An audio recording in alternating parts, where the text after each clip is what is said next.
YCP fake Paytm బ్యాచ్కి జగన్మోహన్ రెడ్డి సరికొత్త target ఇచ్చాడు.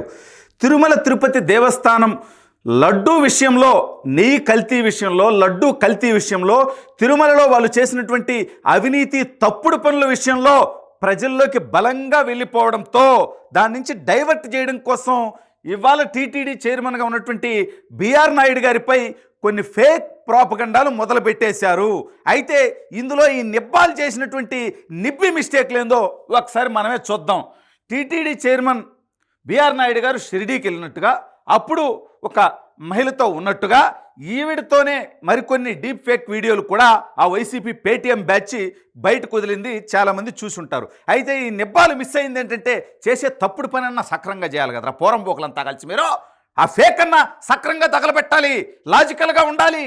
ఇప్పుడు ఇందులో ఒక డ్రైవర్ రిసీవింగ్కి వచ్చున్నాడు. ఇతను డ్రెస్ అలాగే ఉంది, ఆల్మోస్ట్ ఇక్కడ కొంచెం కలర్ మారటం తప్ప. నాయుడు గారి డ్రెస్ కూడా అదే ఉంది. కానీ ఎవరినైతే లేడీని వీళ్ళు ఫేక్ చేసి చూపిస్తూ ఉన్నారో, ఈవిడ గారి డ్రెస్ చూడండి. అంటే చెప్పాలంటేనే చండాలంగా ఉంది మహిళల డ్రెస్సుల గురించి ఎక్స్ప్లెయిన్ చేయాలంటే. అదేవిధంగా ఇక్కడ చూడండి, ఇందులో ఉన్నటువంటి డ్రెస్సు. అంటే మీరు ఎక్కడైతే ఫోటోలు పెట్టారో ఆయన పక్కన, మరి ఆవిడ శారీ మారిపోయింది, శారీ కలర్ మారిపోయింది. అలాగే శారీ కలర్ మారిపోవటం ఒక దారుణం అనుకుంటే, ఆవిడ గారు బ్లౌజ్ చూడండి. మహిళల బ్లౌజుల గురించి కూడా ఎక్స్ప్లెయిన్ చేయాల్సి వస్తుందని నేను అనుకోవాలి. ఈ జగన్మోహన్ రెడ్డి అనేటువంటి పోరం పోకపోయినా తప్పట్లా ఏం చేద్దాం, జనాలకు క్లారిటీ ఉండాలిగా, తెలియాలిగా. ఆవిడ గారు బ్లౌజ్ చూడండి.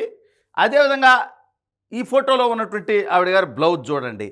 అంటే ఇంత దారుణంగా, పైగా టీటీడీ చైర్మన్ బిఆర్ నాయుడు గారు టీవీ5 అధినేత, ఆయనకి ఇతర వ్యాపారాలు కూడా ఉన్నాయి, 100 కోట్ల ఆస్తులు ఉన్నాయి. అటువంటి వ్యక్తి ఇదిగో టాటా ఇండికా 2003 మోడల్ అంట. అంటే దాదాపు 23 సంవత్సరాల క్రితం డొక్కు కారులో, ఇండికా కారులో టీటీడీ చైర్మన్ బిఆర్ నాయుడు గారు బయటికి వెళ్తే అటువంటి కారులో వెళ్తాడా?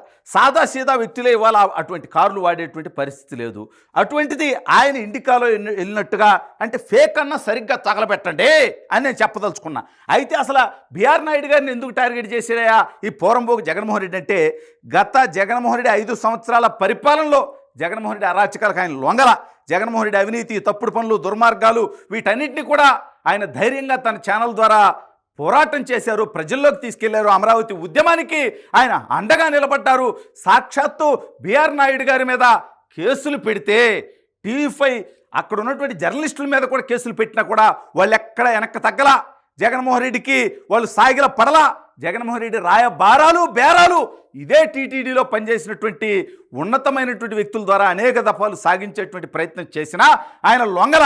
నువ్వు తప్పు చేయొద్దు, నువ్వు రాష్ట్రాన్ని విధ్వంసం చేయొద్దు, నువ్వు అవినీతి చేయొద్దు, నువ్వు అరాచకం చేయొద్దు, అప్పుడు నేను నీ తప్పుల్ని ఎత్తి చూపించేటువంటి ప్రయత్నం చేయను అని నికార్సుగా నిలబడ్డాడు. కాబట్టి ఆయన మీద ఈ రకమైనటువంటి దాడి. అదేవిధంగా ఈ జగన్మోహన్ రెడ్డి అనేటువంటి రోత వ్యక్తి తిరుమలలో తను ముఖ్యమంత్రిగా ఉండగా తన బాబాయిని టీటీడీ చైర్మన్గా పెట్టుకొని, అదేవిధంగా హిందూ మత విశ్వాసాల మీదే నమ్మకం లేనటువంటి కరుణాకర్ రెడ్డి లాంటి వ్యక్తిని అడ్డం పెట్టుకొని ఈ దుర్మార్గుడు అక్కడ చేసినటువంటి అవినీతి, సాక్షాత్తు వెంకటేశ్వర స్వామి వారి లడ్డూ ప్రసాదం అంటే ప్రపంచవ్యాప్తంగా కోట్లాది మంది హిందువులు ఎంతో గౌరవంగా, ఎంతో ముఖ్యంగా భావించేటువంటి ఆ లడ్డూ ప్రసాదాన్నే కల్తీ చేసినటువంటి జగన్మోహన్ రెడ్డి నీచత్వం బిఆర్ నాయుడు గారు టీటీడీ చైర్మన్గా ఉండగా బయట పెట్టారు. కాబట్టి వీళ్ళని ఎండగట్టారు. కాబట్టి ఇవాళ హిందువుల విషయంలో జగన్మోహన్ రెడ్డి యొక్క నీచమైనటువంటి ప్రవర్తన బయటకు వచ్చేసింది. కాబట్టి ఆ డ్యామేజ్ కంట్రోల్ కోసం ఏం చేయాలంటే, సాక్షాత్తు ఆ టీటీడీ చైర్మన్గా ఉన్నటువంటి వ్యక్తి మీద మనం విషం చిమ్మితే సరిపోతుంది అనేటువంటి నీచమైనటువంటి ఆలోచనతో జగన్మోహన్ రెడ్డి ప్రయత్నాలన్నీ మొదలుపెట్టేశాడు. అలాగే జగన్మోహన్ రెడ్డి పేటీఎం బ్యాచ్ గుర్తుపెట్టుకోవాల్సింది ఒకటి ఉంది. టీటీడీ చైర్మన్గా బిఆర్ నాయుడు గారు ఏమన్నా అవినీతి చేశారా? తిరుమలని అపవిత్రం చేశారా? తిరుమల వేదికగా ఆయన ఏమన్నా అక్రమాలు చేశారా? మీకు దమ్ముంటే, ధైర్యం ఉంటే మీరు వాటి మీద ప్రశ్నించండి. ఈ రకంగా ఫేక్ క్రియేట్ చేయటం అంటే, జగన్మోహన్ రెడ్డి లాగా అక్కడ అవినీతి చేయలేదు కాబట్టి, జగన్మోహన్ రెడ్డి లాగా నెయ్యి కల్తీ చేయలేదు కాబట్టి, జగన్మోహన్ రెడ్డి లాగా హిందూ భావజాలాన్ని విధ్వంసం చేయలేదు కాబట్టి, వాటన్నిటిని కాపాడడం కోసం ఆయన పనిచేస్తున్నాడు. కాబట్టి ఇవాళ ఆయన టార్గెట్ చేయటం.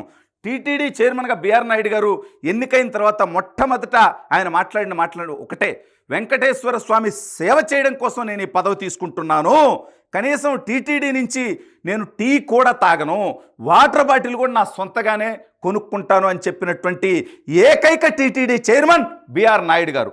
కాబట్టి ఆయన్ని ఏదో ఒక విధంగా టార్గెట్ చేస్తే ఈ కల్తీ లడ్డు కల్తీ విషయం, నెయ్యి కల్తీ విషయం, ఇతను హిందువులపై, హిందూ మతంపై, హిందూ విశ్వాసాలపై జగన్మోహన్ రెడ్డి అనేటువంటి అరాచకవాది చేసినటువంటి విషయాలన్నీ కూడా డైవర్ట్ చేయటం కోసం, టాపిక్ డైవర్ట్ అయిపోద్ది కంప్లీట్గా అనేటువంటి ఉద్దేశంతో ఆయన మీద ఈ రకమైనటువంటి వీడియోలు వదలటం, ఫోటోలు వదలటం, రాతలు రాయటం, వీటి మీద సాక్షాత్తు అంటే అదే ఏఐని వాడుకొని గ్రోక్నో లేకపోతే ఏఐలోనో ఇది ఫేక్ వీడియోలా, ఫేక్ ఫోటోలా, కాదా, రీలా అని చెప్పి అడిగితే కూడా ఏఐలే కూడా ఇవన్నీ కూడా ఫేక్, ఏఐ జనరేటెడ్ వీడియోస్ అని సమాధానం ఇచ్చేటువంటి పరిస్థితి ఉంది.